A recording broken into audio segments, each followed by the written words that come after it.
Elara was a prodigious violinist, her fingers dancing across the strings with a grace that captivated audiences.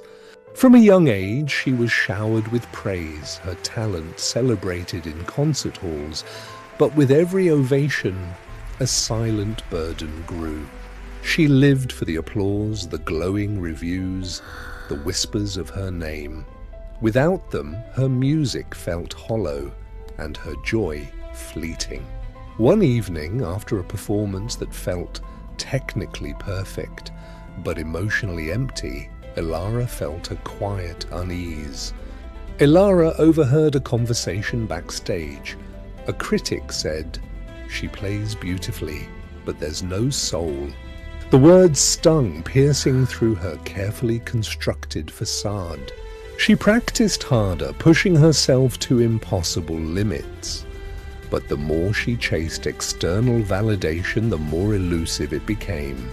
Her music, once a source of pure delight, became a relentless pursuit of perfection, a frantic attempt to appease an invisible jury. Her hands, once fluid, trembled with anxiety. Her mind, once clear, was clouded with self-doubt. One rainy afternoon, as she sat alone in her studio, bow in hand, she found herself staring at an old, worn copy of Seneca's Letters. A particular passage caught her eye. True happiness is to enjoy the present without anxious dependence upon the future. Not to amuse ourselves with either hopes or fears, but to rest satisfied with what we have, which is sufficient. For he that is content has enough. The words resonated deeply. She had been living in anxious dependence. Her happiness, tethered to the whims of others, always waiting. She had forgotten the simple joy of drawing sound from wood and string. She decided to embark on a radical experiment. For 1 year, she would play only for herself. No concerts, no competitions, no social media posts. No spotlight warms these gentle strings, no crowd awaits the sound, just whispered notes in borrowed dark where softer truths are found. No thunderous applause to chase, no restless eyes to please, only the hush of midnight air bending with the breeze. If silence keeps this fragile hymn, is beauty less divine? Or does it glow more honestly when no one calls it mine? Let fleeting glory pass me by, let hungry longing sleep.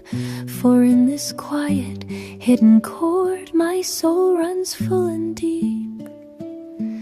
No witness stands to name this art, no echo carries far. Yet here, beneath the patient dark, I learn how bright we are. The final note lingered in the air, not seeking applause, not demanding witness. It simply existed. And for the first time in years, so did she. The first few weeks were agonizing. The absence of validation was deafening. She feared her talent would fade into obscurity. But slowly, a shift began. She explored new melodies, improvising without pressure. She experimented with new techniques, not to impress, but to understand. She played what moved her, not what would win awards. Months passed. The joy returned, a quiet, unwavering flame. She rediscovered the intricate beauty of each note, the subtle vibrations of wood against her chin. Her bow became an extension of her very soul. She played in her garden for the birds, by the window during a thunderstorm, her music a pure expression of her inner world. One day, a young student who often passed her window finally gathered the courage to approach. "Ms. Elara, I heard you playing. It was different, more beautiful than anything I've ever heard. It sounded like you were truly free." Elara smiled. She had not been playing for the student or for anyone. She had simply been playing, and in that pure act of creation her melody had finally been heard. She understood then that true artistry was never about applause, but about the sacred bond between artist and craft. The world still had its opinions, its criticisms, and its fleeting praise, but she no longer played for them. She kept her inner stage clean.